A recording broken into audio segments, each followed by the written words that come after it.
Just like being able to mine Bitcoin in 2008 or 2009, getting early access to mining the Gaju Maru now allows you to mine the greatest number of Gajus and benefit most from being part of this movement. We want to share that with you. We want the whole world to be part of this. We want everyone who cares about our future to get on board and take this from a movement to a reality. We want to see an economy for the people, by the people, now. Join us. Put your fingerprints on humanity's story, our history. Be a leader in the economic emancipation of humanity. It's simple. Go to gajumining.com, select the mining package that's right for you, and get started today.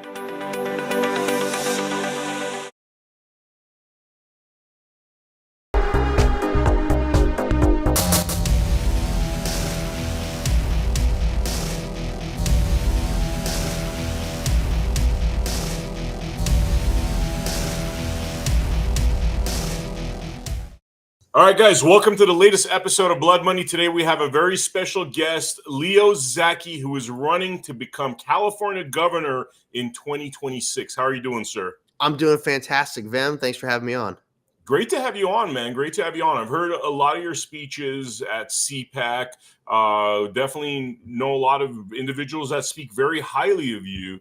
And so, we want to get to know you, Leo. Like, first of all, give us a little bit of background on who is Leo Zacky, your life experiences, and what brought you to this juncture of the 2026 California governor's race. All right. Well, I'm just a regular guy. I'm a fourth-generation Californian. I've spent my life in and around the poultry industry with my family because of Zacky Farms. I wound up working for them. I left college to go and start at the bottom and work my way up to becoming vice president. I also was a board member for the California Poultry Federation for a decade. I started doing that at 18.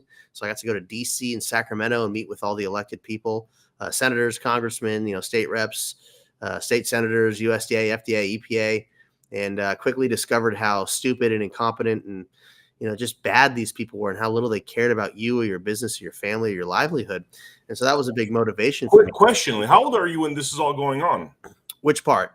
Running around Sacramento, meeting these incompetents, Oh, well, I mean, I started shadowing my grandmother because she was a board member too. And so I shadowed her doing this for a couple of years. When I was 15, I started going with her. Oh, wow. And so when I was 18, the reason I want to bring that up is because I did a little bit of research about you. Obviously, we have mutual friends and stuff. One of the things that people bring up, they're like, "Oh, you're like Zacky Farms. You're this privileged kid," but like you seem like your grandma seems like she was kind of teaching you via the school of hard knocks. I mean, I would love to hear that. Oh, for sure. Actually, my grandparents legally adopted me when I was 12 years old. Because I grew up in not the best situation. I had parents that weren't the best parents. Probably shouldn't have had kids, and it wasn't great. But I was able to go to good school because of my grandmother. We lived in a house because of my grandparents. But I realized it was a very bad situation at a young age. My grandparents took me in.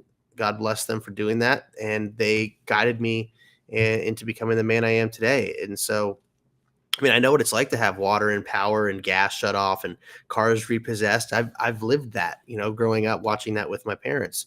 But my grandparents gave me real direction in life and opportunities, and I seized them at every moment. And so, yeah, I grew up, being raised by people who were grew up during the Great Depression. So I've got that perspective on life. Yeah. I had the pleasure of meeting your grandma at one of these events. I mean, sweet lady, and you could tell, like, she's she didn't want to give it to you easy. I mean, you definitely. Oh no, they always made me have to cut my teeth to do whatever I want, whatever I was going to do, and that's fine, and I'm glad it was that way because I really appreciate it and I understand the value of everything that goes into whatever it may be so much more. And at the time when I was younger, going to DC and Sacramento like that, I didn't, quite realize like how big of a deal it was until like all of a sudden, they're taking you through these like special underground secret passageways between the houses of Congress and the Senate and stuff like that. And you're like, whoa, like this is behind the scenes. Like this is really crazy. And then you're sitting there in Dianne Feinstein's office, or you're in, a congressman's office, and you're right there, you're on their couch, and each one of their offices is all unique and different. And then, there's a cool congressman, I can't remember who it was, but like he takes us, he's like, yo, check this out. And like we climb out through like a window, and all of a sudden we're on like the 8th floor on the roof of one of the buildings, like looking out over the mall and the Capitol. And you're like, this is unprecedented access. And is this, I mean, how old are you? Like you're 15, 16 when this is going on? Well, I started shadowing them like that. That was probably when we went on the roof. I was probably like somewhere in my early 20s when that happened. Wow. So, I mean, did your grandma like sit you down at one point and, and say, this is, her plan, she's trying to groom you to learn this business and stuff, or was it just more through practice? Well, I guess it was just kind of through practice. Cause like, even like before I was in the company, like I would go to all these different events with my grandma. She was always going to these luncheons all the time. And I was like, why the hell are you going to all these luncheons all the time? Like, this is ridiculous. Like you go and you eat crappy food, you got to drive to Orange County or East LA or whatever. And like, I was like, what's the point of this? You see these people all the time, and it's for different organizations, like, Western Association of Food Chains or the grocers or association or, the meat packers or, City of Hope stuff. And like, there always kind of be the same type of people. And so I that's how I learned to like, just, about networking and the importance of working with your competitors and just understanding that there are things that, sure, you can be competitors in business, but you can also work together to achieve other great goals. And I thought that was a really cool thing. And so then I started going to all those luncheons all the time and having the crappy banquet food at the hotels. But, I mean, it is what it is. Yeah, I don't know. Just, I always wanted to be a part of my family's business. Ever since I found out that we had a train, we had a locomotive at a feed mill that my grandfather had built. And I was a trainaholic when I was a kid. So they let me drive it when I was 3 years old. We had a rail spur of like 20 miles. And I was like, and that's the day I remember it clear as day. Like I knew I was going to do whatever it took to drive that train, so I built my life around that. In fact, I got a photo of that. I got a little picture of it up behind that little boat. I can show you if you want. That's awesome. And I love to say, I mean, I want to ask, like, so family business, your grandma's taking you around, teaching you the ropes. I mean, how much of the, from what I understand about Zacky Farms, I mean, you guys were a very large family producer of poultry. I mean, what do you do at this point? Are you learning all the steps on, what it takes to run this company? Tell me a little bit about it. Yeah. Well, I mean, so I'd always gone around the business growing up. And then when I left college in 2012, that's when I started getting, actually like, all right, you're a W-2 employee, So I started out as a sales service representative, which is like the lowest rung on the totem pole.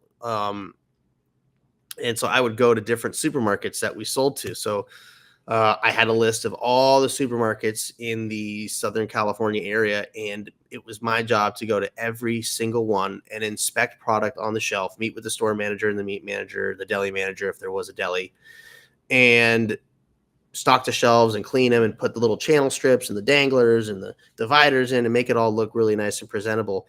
And so I would go to like 8 to 12 supermarkets a day, depending on how far in distance it was. So that's what I would do. And I hit every single grocery store that we sold to in the SoCal area. And I did that for 2.5 years.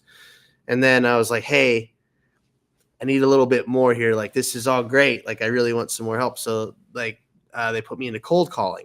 And that really sucked because if you've ever done cold calling, it's not really fun.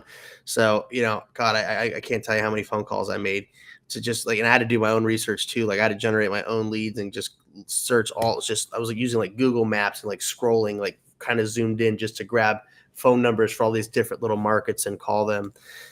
So I got a couple sales that way.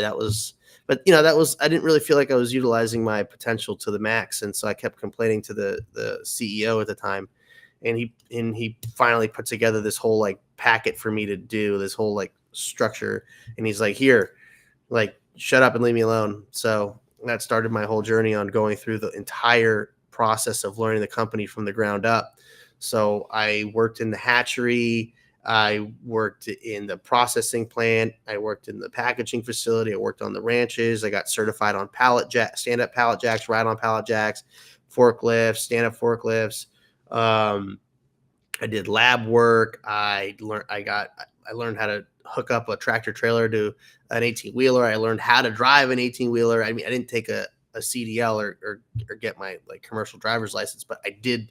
They like let me, because we had a parking lot and a bunch of trucks, so I could, shift gears and do that and back them up. And so, I mean, I did everything.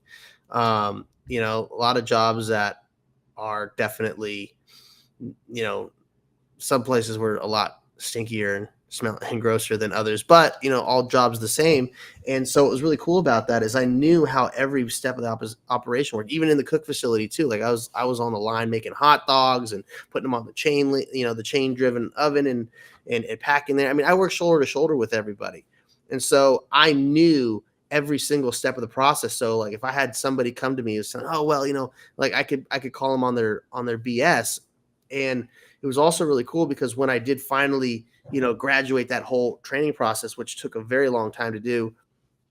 And I would drive to Fresno every week, Sunday night, sometime between 8 and 11 p.m. And I'd get there and then I'd start my day Monday and just grind through it. And I wouldn't leave Fresno till 5 p.m. on Friday. And so, and then anyways, I did all that stuff. So then when I finally completed that project, I wanted to have the title, vice president. I thought that was, that sounded cool and that would give me a lot of access. And so I would go around the company and like anytime there was an issue, like I would find out where the root cause of the problem was instead of just Band-Aid it. Like, if we had like too much bruising, the first place you go and look, oh, is the stunner set too high? Oh, it's not the stunner. Like, oh, it's, well, what about, is there something going on here? Is it, maybe it's happening in transit? Okay. Maybe it's happening. Is there something happening on the ranches? And then we'd work our way back. And turns out somebody in the finance department thought it was a good idea to stop giving the guys on the job called live haul, where they take them off the ranches into the trucks, decided to cut the budget and took away the Gatorade, the powdered Gatorade that you would mix into the big, Gatorade jugs, like when you're growing up playing sports. And so they were upset. And so they were starting to kick and hit the birds. And so I was like, wow, give them the Gatorade. It's like $5, And so we gave them the Gatorade. All of a sudden the bruising goes away. I mean, just simple things like that. But I have to get in the field to actually go and do that. I got no problem doing that. Like I would dumpster dive. Like, why is there all this tray pack and, film in the dumpster? Oh, well, the machine's kicking out every fifth, tray. Okay. Why is it doing that? Oh, well, we don't have this part. Then I got to go to the maintenance department. Why don't we have this part on hand? It's costing us more money. Oh, well, we didn't have the funding to have it on hand. So then I got to tell the CFO, hey, you're being stupid. You're bending over dollars to pick up pennies. Like, we need to have this stuff on hand. It's costing us more not to have the part than the part actually costs. So interesting, man. That's very, what I find interesting about this is because, I did a bunch of research on you. One of the things that, obviously it's a heated race. People do a lot of name calling and all that stuff. And they're, the idea that, Leo Zacky is this privileged kid that, has had it easy. His whole life. I mean, that's nonsense, obviously. Yeah, no, not true. Yeah. And so, you've had and so you enter the family business at this point. Obviously, you're not the person running the business, and then California regulations and prices going up. Tell me that journey of what happened. This is like a 4-generation family business, Zacky Farms? Yeah. Yeah. So what happened in the last, 10, 15, 20 years? Tell me what happened there. Okay. Well, a lot of things happened. Well, it really started like Obama when he got into office in 2008. Then in 2009, he passed the ethanol mandate. And this is a federal government thing. And so the United States is responsible for 20% of the entire world's corn supply. And he mandated that 60% of that has to go to make ethanol. And so therefore 12% of the world's corn supply is now being converted into a very inefficient fuel source. So the price of corn, which was our primary source of feed for our birds, 95% of our feed mix was grade A corn. And so the price of corn jumped by 450%. So all the liquidity that we had in our company just disappeared really overnight. And in fact, even the second largest poultry company in the country went out of business because of that extreme added cost. So we went from paying like $1.50 to $2 a bushel to $8 a bushel, but then there's the freight, so that's another $1.10 on top of that. So we're spending $9 a bushel on corn, and we're buying 3 train loads of corn a year. So very, very, very, very expensive. And with poultry, like you don't get your money back right away, because like you have to make all this investment into it, and it's a living animal, right? So like you have to. So there's the cost that goes into getting the eggs and hatching the eggs. Okay, so from hatching the egg to, from getting the egg incubated to hatching is 3 weeks, and then raising the chicken, if you're talking just chickens, it's 7 weeks to get them to process to market, and then any customer that you're dealing with has a note 30 on top of that. So you're 14 weeks out every time you place one egg to getting a return on your investment at the very bare minimum. So there's these periods where you're just like you're just stretched for capital. So we filed our first bankruptcy. It was a Chapter 11 restructuring in 2012, and that's when I left college. I was like, because I didn't want to go to college in the first place. I just wanted to go and work for Grandpa and learn under him. And they kind of talked me into going to college, and so I reluctantly went. And then my second semester of college, my grandfather passes away. So I was like, well, great. There goes that opportunity. And I never got to learn under Grandpa directly like I wanted to.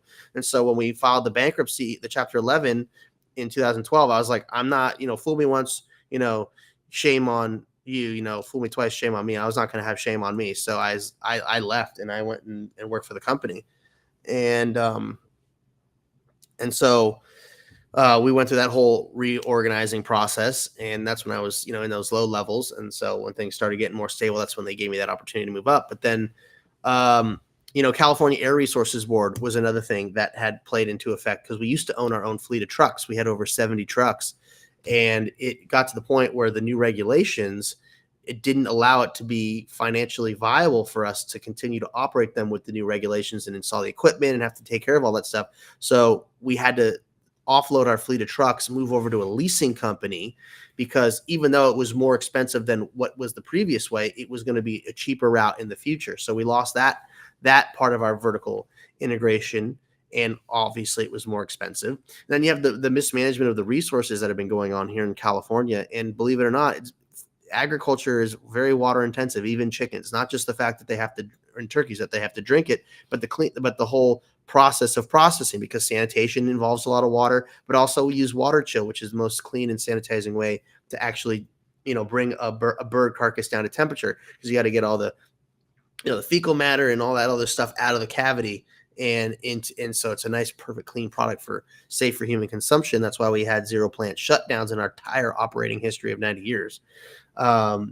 So utilities became expensive. They shutting down the nuclear power plants made our power go up. Power costs, it's like 40 cents a kilowatt hour in California for industries. And if you go to another state, like Illinois or Indiana or something like that, it could be like 4 or 5 cents a kilowatt hour. So there's all these other factors that add up. And then in 2016, minimum wage went up by 50%. And, that's the majority of our employees are wage employees. And so the jump from $10 an hour to $15 an hour was enormous, because it's a fixed cost item. And you have, like in any business, like you have your variable costs, which you can expect to drastically change, like depending on seasonality or whatever.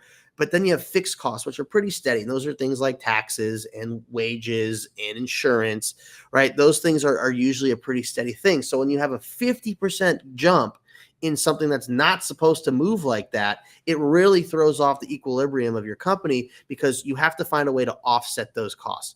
Because the variable costs, those you can mitigate pretty easily with pricing and small adjustments, but fixed costs, that's huge. So 40% of any company's fixed cost is going to be labor. So now that increased by 50%, that's huge. So our margins totally went away, and we're playing in a global market. I mean, we were the largest privately owned employer in the state of California. We had 4,000 employees at our peak. We were a $500 million company at our peak. largest organic turkey producer in the country, you know, when we shut our doors, pioneered antibiotic free, all these amazing things. We were selling to China, we were selling to Hong Kong, to Mexico, to Canada. We had 50% of Trader Joe's ground turkey business across the country. And when your costs become so high, the only way to offset it to stay afloat is to raise your price. You lose your ability to be competitive in a marketplace because you leave the imaginary line that is California and you go to Louisiana and they're paying $7.75 an hour minimum wage. They don't have California Air Resources Board dictating to them how they can operate their trucks. Their fuel costs aren't through the roof. Arbitrary rules that limit how fast I can process my birds don't exist there. So they can produce more in one day's worth of work than I can do, and they can do it for half the price. So where's my ability to be financially, viable? It goes away. And we were vertically integrated. So that impacted everything. We milled our own grain. So we had milling, we hatched our own birds, we had hatching, everything was done in the state of California. So that minimum wage really, really hurt us. It's almost like you're a perfect example of how overregulation destroys businesses. I mean, you would think that California would do everything possible to make sure businesses like yours exist and they're employing people, especially when you're doing quality work like the work that you guys were doing.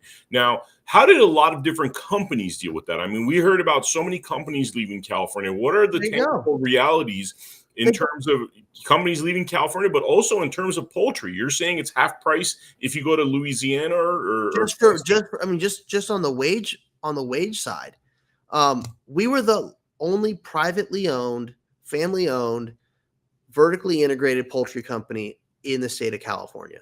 There are other producers, but they're either publicly traded or they're owned by another massive entity that operates outside of California as well as in California. So that offsets their operational costs here in California, or they're backed by a religious institution. So short of that, being an independent business owner in California, it's not really viable. But look what happened to all these companies. Oracle has packed up and left. In-N-Out Burger has now moved their headquarters to Nashville, Tennessee. 99-cent stores went out of business. Tesla moved their operations to Texas. That's just Bed Bath & Beyond doesn't want to open any stores here. And now you have Gavin Newsom literally telling them to F off. Like how is that responsible? And it's so much bigger than, they don't operate here. It's the jobs that would have come with it. Like there are tens of thousands of jobs that are being lost. And then those people don't have the opportunity to then get gainful employment or health insurance through their company. The state loses out on tax revenue, not just from the income, but from the businesses, and it's like, oh, is it any wonder why the state's losing population? Is it any wonder why the state's going into debt? I mean, aside from the other waste of money that they do, but they're losing then they increase taxes, right? That's California's only solution to the problem is, oh, well, we're not making enough money, so we need to increase the rate of taxation upon the people that are left behind. It's the dumbest thing. And it's almost like they've created this fictitious world in their heads. And, you look at Gavin Newsom's plans with electricity basically taking over for gas, fuel powered cars. And it's just not realistic. Yes, in a perfect world, I'd love for everybody to get paid $100 an hour. I'd love for everything to run on electricity and there be no emissions. But it's a fictitious world that they're basing this on. So essentially, they're cornering themselves into impossible situations like the one you described. Yeah, but Vem, even at $100 an hour, what does that actually represent for the value of the dollar? We can't just keep increasing wages, because all it does is it makes the value of the dollar worth less. Yeah. No, it's preposterous. That's my point. Right. No, I mean, I would love for I'd love for people to make good money, but they have to have an environment that allows them to keep it, and so it has actual real value, and they can spend it on things and enjoy their lives. Like, we used to be a country that could afford to own a home and raise a family on a single income. We don't have that anymore. I mean, I have all my friends that are starting to get married and have kids. They both work and they're still paying a mortgage if they can even afford to buy a home here, or they just move. They just leave. Yeah, they've created an impossible, impossible state to even have kids in. I mean, and that transition as well into the parental rights issue, which is in California, it seems is you have all these crazy bills coming out, taking parental rights away. Children could decide their gender before they're even, It's so ridiculous. of age. Let's talk a little bit about those ridiculous destructive policies. And you look at this sort of thing, by the way. One thing I want to mention in Nevada, you have instances where, again, the federal government, through terrible regulations, has managed to get rid of all the people that are farmers grazing the land with cattle, raising organic cattle, to now be replaced. I think there was something like 54 farmers 30 years ago. Now, through regulations, there's like literally one left. So when you look at this as a bigger picture, it's hard not to see this as like putting things in motion that are destructive for the American people. And we see it in California, we see it in Nevada, we see how they're destroying your business out there with the crazy regulations, wages, you name it. I mean, firstly, is this all intentional from what you see? And how do you get yourself out of this mess when you have essentially our politicians having become self-destructive towards the people? I mean, it's a combination. I definitely know for a fact that there are people that are doing this maliciously and intentionally. I mean, Gavin Newsom literally is a disciple of the World Economic Forum. What's his name? Klaus Schwab. He went to Klaus Schwab's School of Future World Leaders. Like, he attended that, graduated that. So there's no doubt in my mind that there are people that are intentionally pushing this globalist agenda, and it's about choking out private enterprise and private ownership. I mean, look what happens when these companies go under or these farms go under. Who comes and swoops in and buys it up? Bill Gates, China, some other massive megacorp. I mean, that's really it. Nobody else is doing it. So the independent farmer is being just totally wiped out. And they're just centralizing control over everything. It's control over food. It's control over power. Like, look, even look at how electricity works and water works in this state. It's all centralized, right? One big monopoly owns even the cable companies, right? It's all centralized control. Then you also have the useful idiots, that they've been able to indoctrinate and swindle into this, and they are more than happy to push it along with their NPC hive mind, mentality. It's absolute bonkers. It's absolute bonkers. Now let's talk about like a Governor Zacky administration. Obviously, you're running for office, and people should know your qualifications, because one of your qualifications is you're an independent businessman and entrepreneur. But the other thing is that however good you are in a climate which is aimed at really destroying that business, independent business person or entrepreneur, you can't survive no matter how much resources you have. Right. So I'm sure that experience had a lot to do with you running for office. Tell me a little bit more about your goal of becoming governor. Yeah, I mean, I've been in all sorts of types of business. Like, I've been in the restaurant business. I've been in large scale agricultural and manufacturing. I'm in startups. I'm in environmental tech. I'm in AI. I mean, I'm in all these different types of business. I mean, we've got a commercial property that we just are in the process of selling right now, because the permitting process and all these regulations are a freaking nightmare to deal with. I have a great property on Main Street in Santa Monica, and I can't get the approval to build the building that I want to help revitalize that area. Main Street, Santa Monica is dying. If you haven't been down there, a lot of vacancies.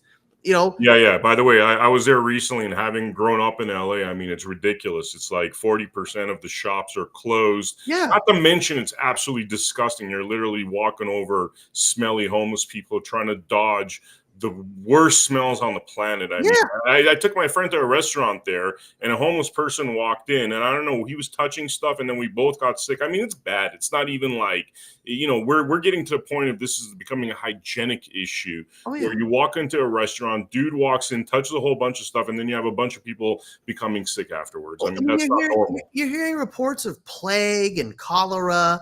These are like Victorian era diseases that we've pretty much eradicated, but they're making a comeback. And that's because there's filth everywhere. I used to read all about, like, when we were growing up, about like the scurvy and the Black Plague, and I can't believe that in modern day, in 2025, we've regressed so much Right. from our common sense that we're allowing the stuff back into our culture. Yeah, but this isn't hyperbole. This is 100% reality. We're just living through it, and people just keep their head down because cancel culture doesn't allow them to speak out against this, because they're too afraid, because if they do, they could lose their job. The job that's extremely hard for them to already get. I mean, there's so many people in my generation and younger that are struggling to get employment. And then you've got the older generation that's just like, pull yourself up by your bootstraps. When I was your age, I was making $100,000. That would be incredible. It's like that the money doesn't go that far anymore because we're taxed to death. I mean, we got 35% federal income. We're spending, it's almost 15% here, right, for state income tax. Then it's like 9.5% sales tax everywhere you go. The outrageous excise tax. You spend almost $6, a gallon on gas. Food is expensive. Your utilities are through the roof. Like, nobody has the means to survive anymore. And all that keeps continuing to happen is the value of the dollar becomes worth less. And that's a problem, because people don't have the ability to independently create wealth for themselves because there are too many barriers to entry, specifically financially, but that's from all the overregulations that are in place and all the permitting processes that have to occur. I mean, the fact that we don't have desalinization operating is simply because of environmental regulatory barriers, CEQA and the Coastal Commission and other environmental wackadoodles. And then Gavin Newsom signing off on blowing up dams on the Klamath River, water storage and power generation. That's all gone. Like it's so ridiculous. It's oxymoronical. Wouldn't you want to create all this power and water in abundance? Isn't that the concept? I mean, our farmers are being choked out. In Northern California, they cut off 7,000 farmers from water. There are pear trees that are 110 years old that aren't going to get the water they need. They're going to freaking die. 110-year-old pear trees. That's incredible. It's not, and a lot of people don't understand, it's not a switch. You don't just turn it on, turn it off, okay? It takes years for these plants to mature to be able to bear fruit. And our farmers, these independent farmers that have had this land for 5, 6, 7 generations, they can't make it, and so they get wiped out, and then they have to sell it off, and then some megacorp comes in and buys it just for the water allocation. They rip everything out there. That land lays fallow, and they use that water for their crops elsewhere, and you're growing less crops the whole time. I mean, it's absolutely insane to me. It breaks my heart when I drive up the 99 and I see all these uprooted trees. It breaks my heart. It's environmentalism, which basically sounds completely retarded. It's like, yes, I don't understand how. That is exactly the word. It is retarded. Like, you could be an environmentalist, but you're not going to water the plants and let them die. I mean, it's unbelievable, man. It's unbelievable. You had amazing ideas about water, concerning, with the fires that happened. We saw a lot of your videos of you walking around the Pacific Palisades, well documented. Backyard, man. Yeah. I mean, you tell us a little bit about some of your ideas of how to fix this whole water issue. For sure. I mean, again, background, agriculture, farmer, we like simple solutions, and we're dumping fresh water to the ocean. This is a known fact. Then you have things like the Merced bypass, where snowmelt is just being siphoned all the way out to the ocean, and they're finding farmers for tapping into it. This is insane. Okay. They tell us there's a drought. You could have gone snowboarding in Mammoth this year into July, and last year you could have done it into August. So it's not that we don't have enough water. We're just not collecting it. And believe me, the rains do come. I mean, hell, Imperial Valley just got hit with a monsoon, and they have 4,000 people without power. Okay. We're not harnessing our resources.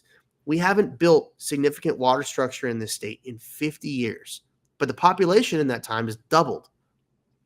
And the mismanagement of these resources is leading to extremely high costs, and they're leading to exacerbated disasters. Look what happened in the Palisades. There's a reservoir, purpose built, by the way, for firefighting, 117 million gallons, bone freaking dry because it needs minor repairs. Okay. This is a lack of urgency. This is a lack of leadership. It's always reactionary. That's the other issue that this state has with the leadership. Everything we do is reactionary. It's never taking a proactive stance on doing the right thing to make this state resistant and resilient and independent and wealthy. I want to build reservoirs all throughout the state, not only to capture the rainwater, but to capture the snowpack, build them up at high altitudes, dam up canyons along the Sierra Nevada, utilize hydroelectric as it comes down from the higher elevations. I want to dam up our concreted rivers we have in our major metropolitan areas. Like, for example, here in Los Angeles, we have the LA River, the Rio Hondo, the Santa Ana. They're all concreted up. They all run out to sea. Dam them up with a spillway at the end and segment other dams as elevation decreases to have water storage and build the purification plants to then pump that in the municipal system. You then build the desal plants that we've been approved for. We've been approved for 50. Build those all along the coast, also helping take the pressure off the inland reserves, creating an abundance of water, utilizing not only the hydroelectric power, but using small modular nuclear reactors as well to create a robust infrastructure to eliminate brownouts and blackouts and bring consistent, cheap power throughout the state, creating lower cost of living through lower utilities and also providing enough water to grow an abundance of food here in California, where we can be the global leaders in organic food production, where our farmers won't have to rely on herbicides and pesticides to maintain their crop, their limited crop, because of the limited water allocations that they're getting. Currently, we can have such an infinite amount of water that they won't need that. And then even better, turn it into a revenue generator. So having an abundance of water in reserve not only gives us the ability to be drought resistant and better fight fires, but we can also then turn around and auction off the portions of the allocated watershed that we get from the Colorado River. We get the lion's share of it. We can auction it off to our neighbors, and those neighbors include Mexico, Arizona, Nevada, Utah, Colorado, and sell it off monthly, quarterly, biannually, annually, whatever, and bring money into the state that way that's not coming from your taxable dollars. You also see more food being produced and more lower costs for operating businesses and households. You'll see more production come there. There's more taxable income that can come in off of that. And so all my solutions are complementary, but I want to get there by utilizing these public works projects, but I want to utilize a resource that we have been ignoring and haven't actually harnessed. And that's our homeless population. We have to utilize them and get them back into a working position where they can re-enter society. But it's a mental health crisis compounded by drug addiction, exacerbated by a failed education system.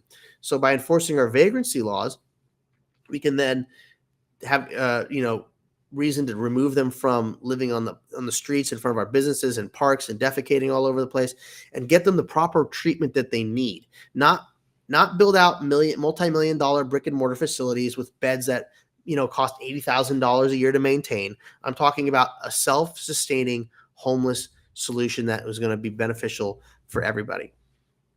You get them into the program, you give them the treatment for their mental health and for their drug habit, and you give them these small modular tiny homes are 400 square feet. They cost $2,000 a unit, but we can pay them off at $75 a month over 27 months. That's a deal I've worked out with the company who makes them.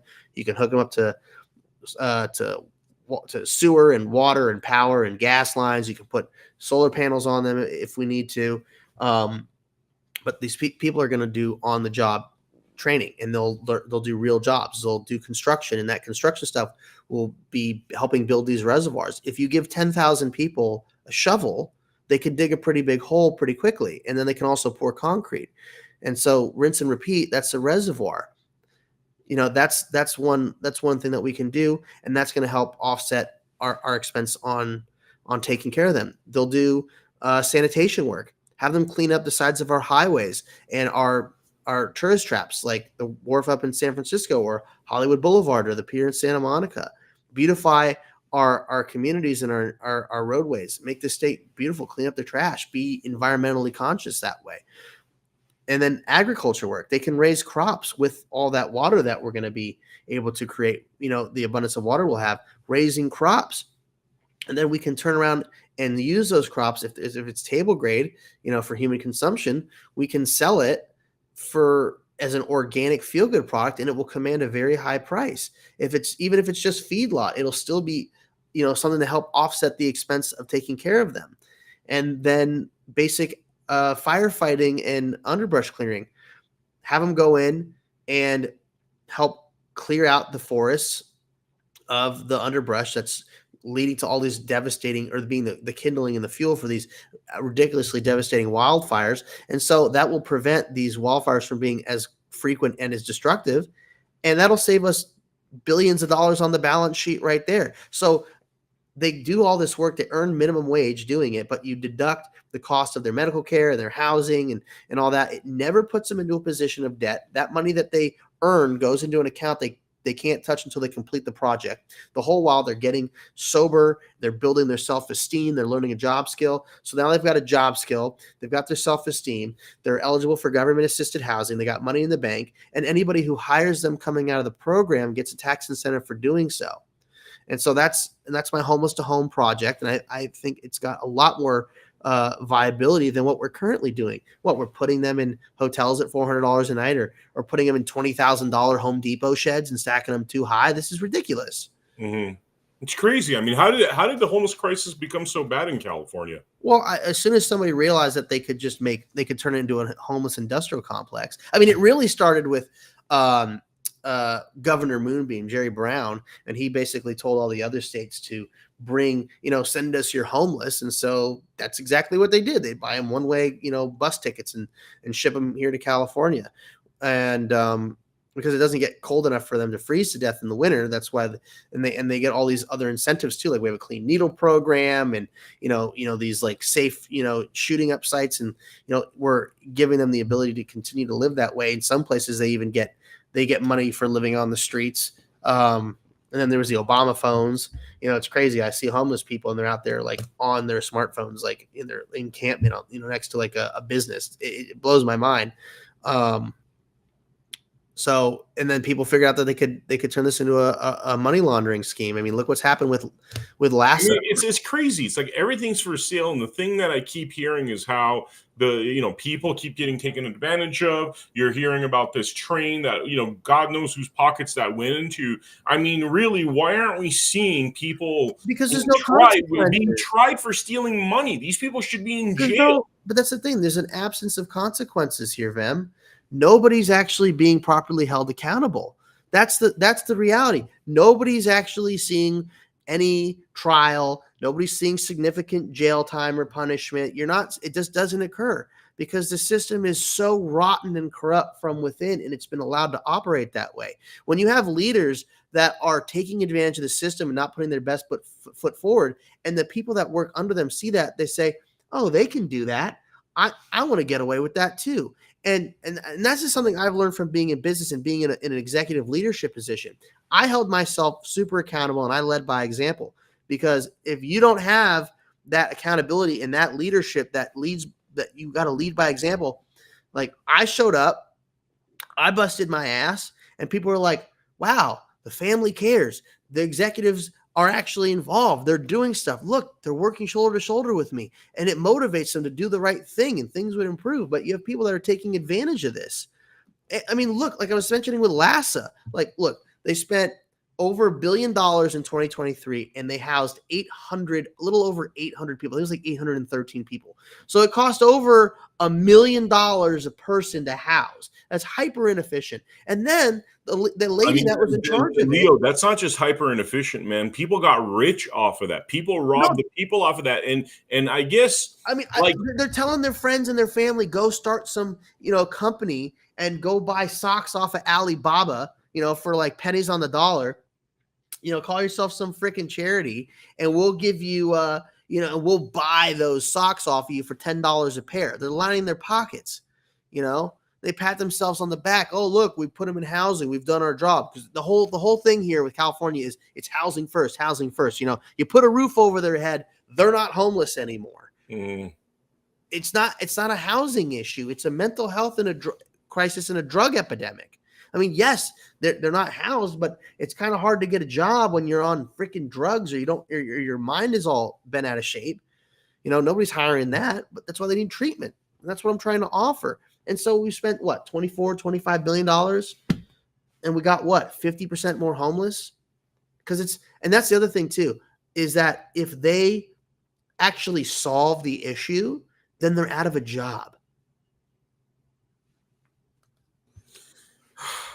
I mean, it is like so infuriating listening to this stuff, because the fact that there's not dozens, hundreds of people in jail for doing this. I mean, really what's happened is that the suffering of the people has been monetized. So whether it's homeless suffering, whether it's suffering through parental rights of what the family courts do with, taking away custody, so you're in this perpetual fight and now nobody wants to get married, whether it's anything, public services, why we don't have water. The answer to all of those questions seems to be that the people's suffering equals their financial gain, which to me just sounds like the most grotesque high treason when you're really doing destructive things to your population. I mean, It is. how far do you take it? I mean, are you going to prosecute these people? What do you think needs to happen Absolutely. to stop this nonsense? Well, yes, there needs to be accountability and there needs to be consequences. If there's criminality taking place, which I'm certain there is at some level,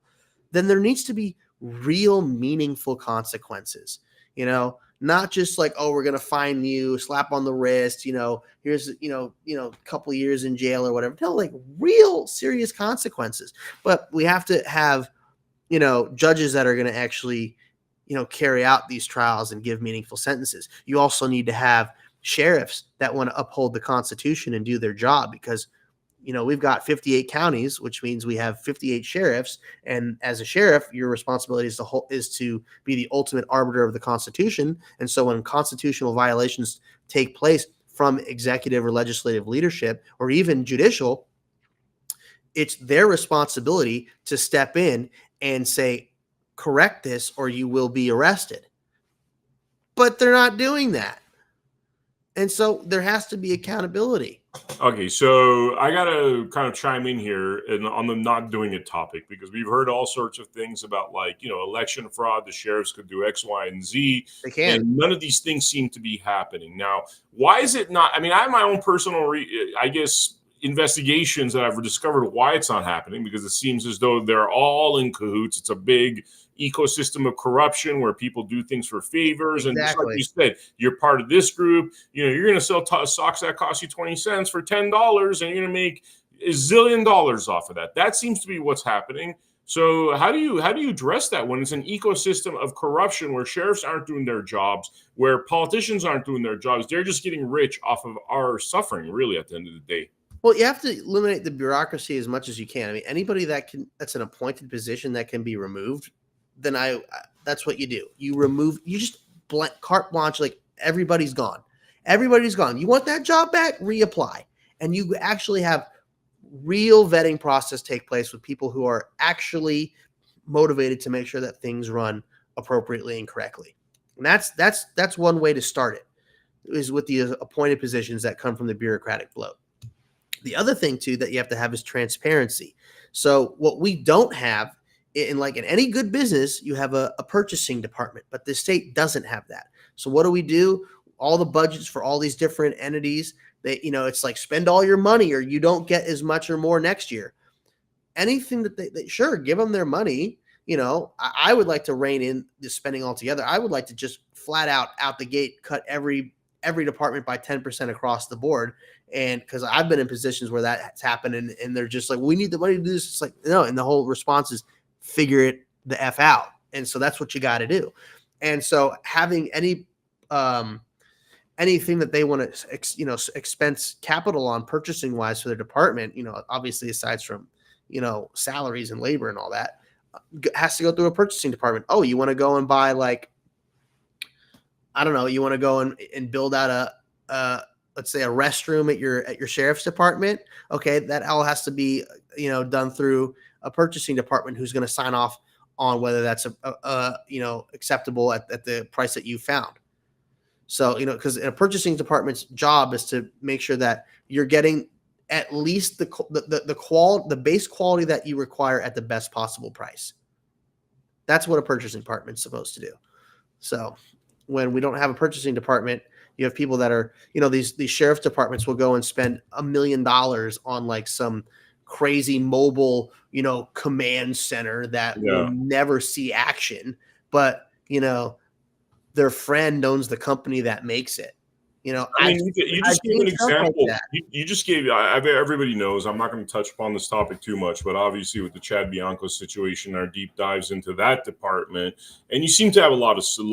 I'm not going to stay on that topic, but you seem to have a lot of that sort of thing where it's like a bathroom that would cost $100,000 is being billed at $600,000, and everybody is making a whole lot of money by this level of corruption. Again, the same sort of thing with the rail system that never happened, and they spend gazillion dollars. The other problem I find in this is that, okay, we have a lot of problems. We see that, there's 58 sheriffs. They're not doing their jobs. The politicians are just making themselves rich, right?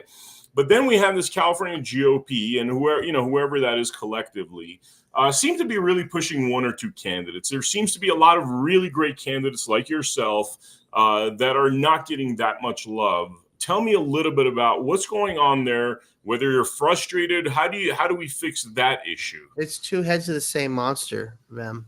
I mean, there are good people on both mainstream political parties. Okay. There are good people. The vast majority of them happen to be on the Republican side, but they are only the grassroots. You have the establishment rhinos and you have the woke progressive Marxist globalist left. Okay.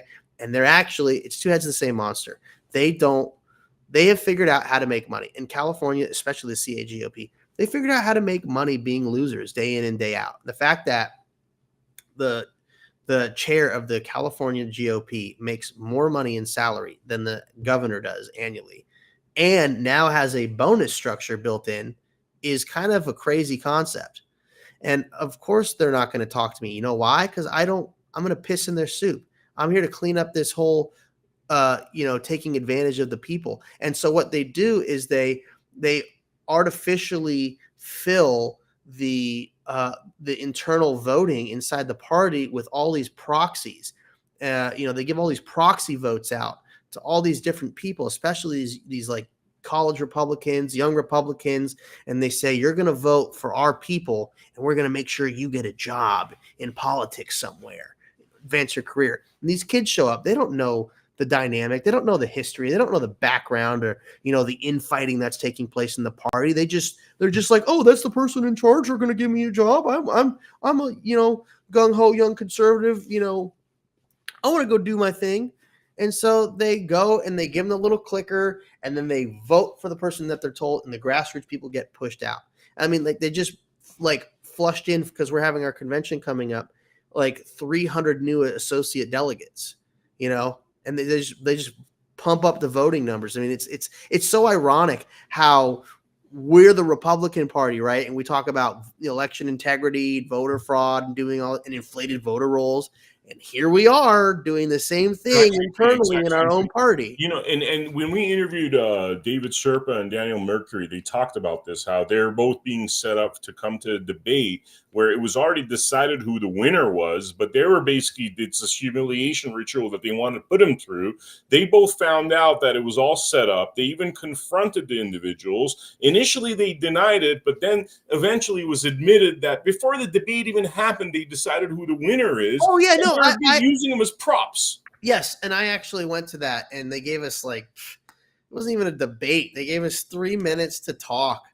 I mean, and that's the thing. Like, I spent my time and my money and took my butt out there to go and do it. I mean, and Daniel called me and told me about that, and I knew it was a setup from the start. But you know what? I was like, you know what? F these MFers, like, I'm gonna go do this anyways. Because. Not, and I'm talking about the people that made the setup. That is, I'm gonna do this anyways because you know what? I'm a big man here, and I'm gonna show you, what a real solution sounds like. But it's all favoritism, right? It's all like, oh well, and that's the other thing too is Republicans are so desperate in this state. They're just so desperate that, and It's always the older ones. It's the boomers. And, for all the boomers out there, I'm sorry, but you need to break off of Fox News and do your own research. And don't just accept the first Republican that shows up or, I saw them on TV. That means they're legitimate. It's like, no, they're not, because it's the same TV stations that lied to you about COVID, that lied to you about the 2020 election. It's the same ones. Nothing's changed. Okay. And now they're pushing these people. Like, you don't know them. You're like, oh, I saw him on TV. That's all I need to know. They're a Republican. End of story. Oh, he's got a badge. Oh, he used to work in the UK government. Great. Who gives a crap? Like, what do they actually bring to the table? What solutions? Like, anybody can talk about what's wrong with this place. It's how we get out of this mess. They don't offer that. It's crazy, man. It's crazy. The whole thing's rigged to basically funnel their people into the money because the CAGOP, they want to find a candidate who they think they can utilize to bring in the most money into the party. Fundraising. Right. And I'm not trying it's who can bring the most money into the party. Yeah. And when they do, it's like, okay, they tell them you're going to work with this person and you're going to hire that person, and they all keep it all in the family. It's one hand washing the other. Mm-hmm.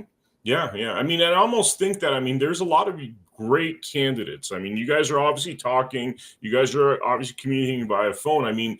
There's got to be a time where you guys unify to beat the biggest monster that exists here. Oh, no, honestly, the party itself. Yeah, no, that is the biggest obstacle to success here in California is our own internal state party corruption and the lack of actually wanting to do the right thing. And they won't host a proper debate. And they're telling the other candidates not to debate these, the lower quote unquote. It is sorry to interrupt you, but it is such a bad form because really what's happening, and I could tell you the way this plays out, obviously there's a lot of people, especially in the Riverside GOP, that are wanting to push Chad Bianco forward. That's part of that rigged debate that we just talked about with Mercury Serpa being tipped off early on that this was rigged, right? So fine, it's rigged. You really love that guy. Have we thought about the next steps to that? Have we looked at it more in a 4D chess kind of way? Because the time's going to come that person is going to have to face off against a Democrat, right? And it's obvious that is the weakest possible person. They're going to lose. No, they're going to lose. They're setting up a loser. So my mind, after being 5-6 years, is like they don't care. Vem, they don't care. No, but to me, I'm like, all right, is it just they're trying to raise funds, right? One option is they're trying to raise funds. They know he's a loser, but they just want to raise maximum dollars because there's a lot of fanatical types that are into him. Or is it that this is literally intentionally setting up a loser? Because you could imagine like a Bianco versus Porter, he loses that, right? Now, Porter versus, like a Zacky, man, the way you hold yourself, you don't seem like you're going to fall into those traps of ill temperament and twitching and the kind of stuff we've seen Bianco do, right? Serpa, he knows how to hold himself well. Mercury seems to hold himself well. Even Hilton, I would put in there. You have a guy with a British accent, No, Californians aren't going for that. They're not. They just won't. I'm purely talking about optically, like who is the point I'm trying to make really is like you're putting the worst person forward for that kind of a challenge when there's a number of other individuals that'll handle that challenge much better. Anybody with a little bit of foresight could know that is the issue. So I question their intentions. I guess that's my point. Well, the state party or the candidates? No, not the candidates so much. The candidates I think are relatively clueless to this kind of a thing. I'm talking about, why would you put up a bad candidate? Because they don't care. They don't, because it's not about winning. It's about making money and continuing to stay in power. It's the same thing. Like they gave Jessica Patterson an illegal third term according to our bylaws internally. They keep breaking their own bylaws internally. It's crazy. And they give themselves raises. And they give themselves raises. And in winning,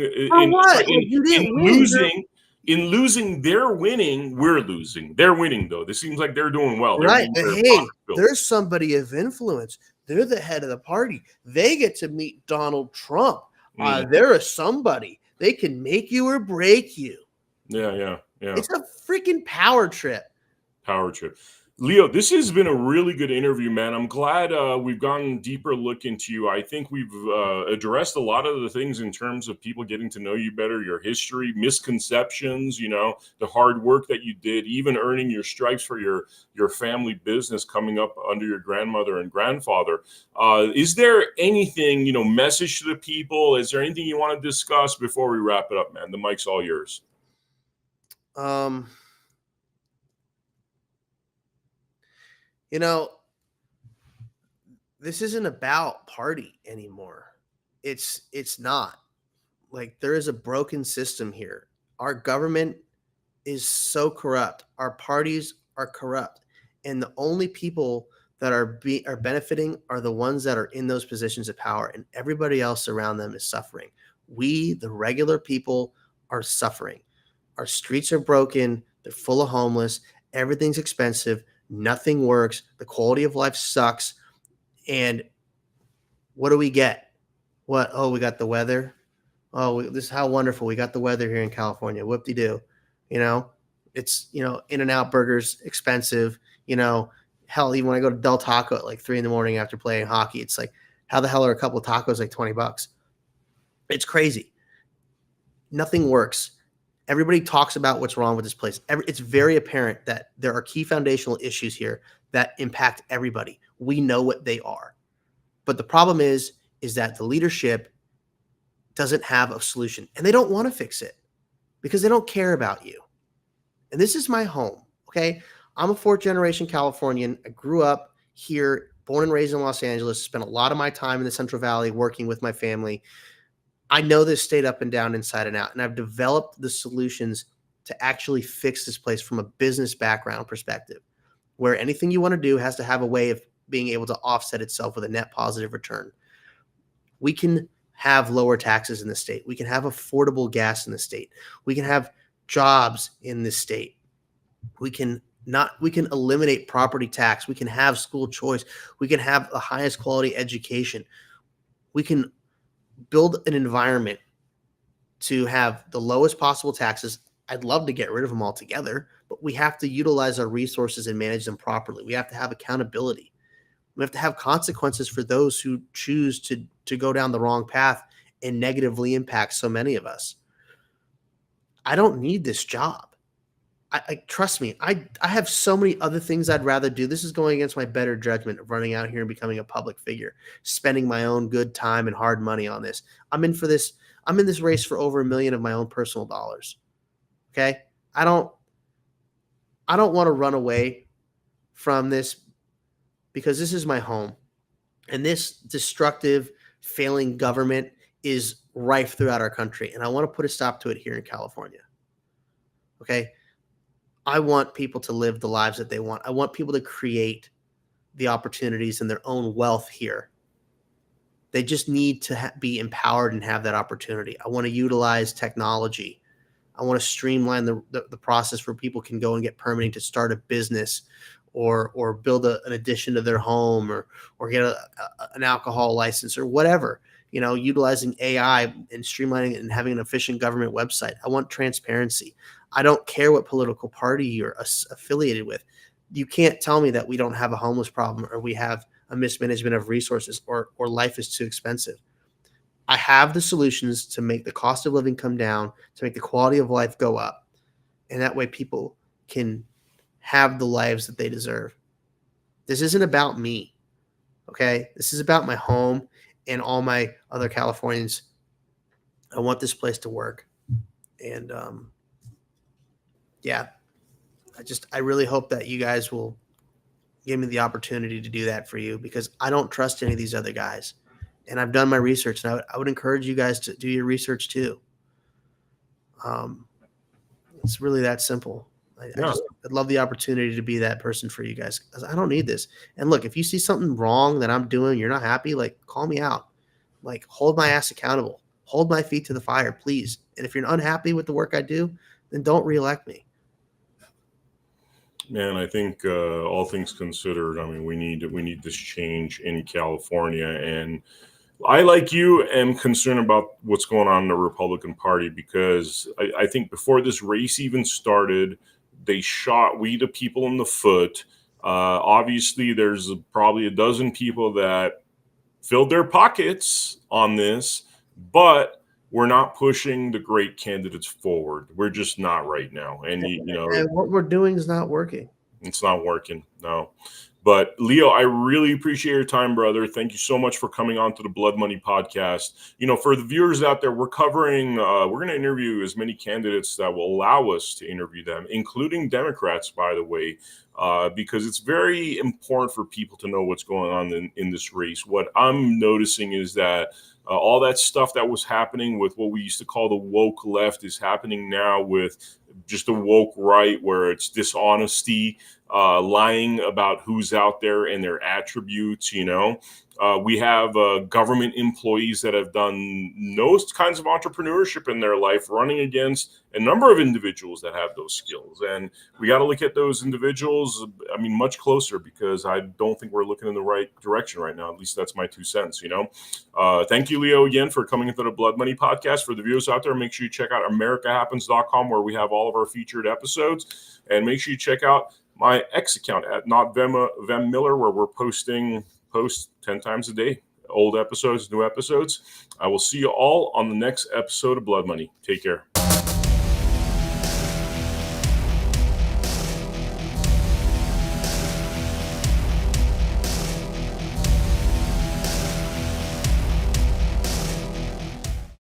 Over the last 30 years, we have seen the value of our work diminish and the price of real assets like land and homes increase to the point that for most people under the age of 40, the hope of owning their own home has been lost. The response of governments around the world to the 2008 global financial crisis and COVID was to defer the cost of these events to the future. They did this by printing money, in effect selling our futures to pay for their bad decisions. This is corporatism, not capitalism. Money printing didn't hurt those in power, nor those who supported them, because they had real assets, property, shares in businesses that rose in price to match the inflation of money supply. But for most of us around the world, it sold our future for a fraction of its value. In response to this, a mysterious figure known as Satoshi Nakamoto created Bitcoin. He wanted to create a currency that could not be printed on command, thereby devaluing our labor. A currency that could be traded electronically between people without intermediation, allowing all of us to participate fairly in the economy. But if you tried to buy your groceries with Bitcoin, you'd stand at the checkout for at least 10 minutes, probably hours, waiting for the transaction to process, and the fee would cost you more than the carton of eggs and bag of apples. Bitcoin's limitations meant that it stopped being considered a currency in 2016 and was instead called a store of value. But it opened the door for someone to create a genuine currency that nobody controlled, but everyone could use. That someone is us. We created the Gajumaru blockchain and the Gaju currency.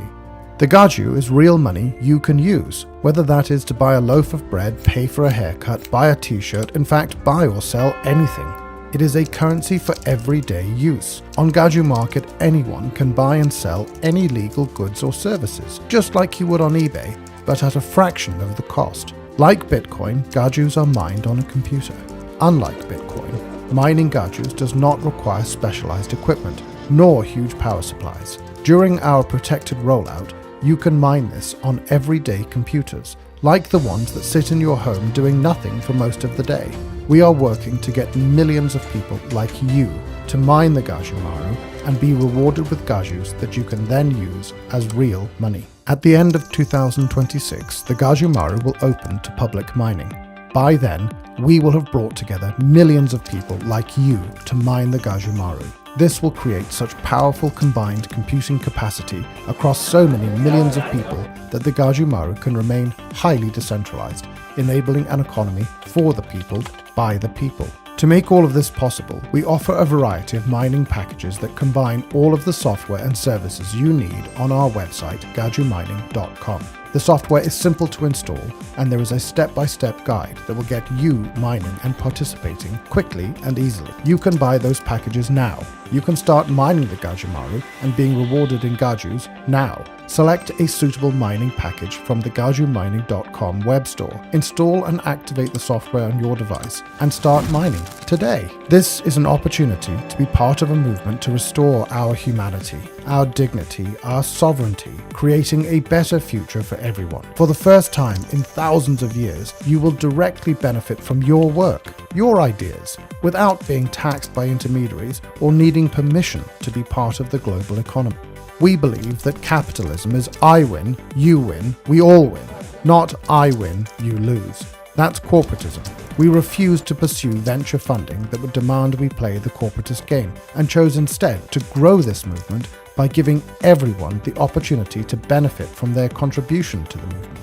Just like being able to mine Bitcoin in 2008 or 2009, getting early access to mining the Gajumaru now allows you to mine the greatest number of Gajus and benefit most from being part of this movement. We want to share that with you. We want the whole world to be part of this. We want everyone who cares about our future to get on board and take this from a movement to a reality. We want to see an economy for the people, by the people, now. Join us. Put your fingerprints on humanity's story, our history. Be a leader in the economic emancipation of humanity. It's simple. Go to gajumining.com, select the mining package that's right for you, and get started today.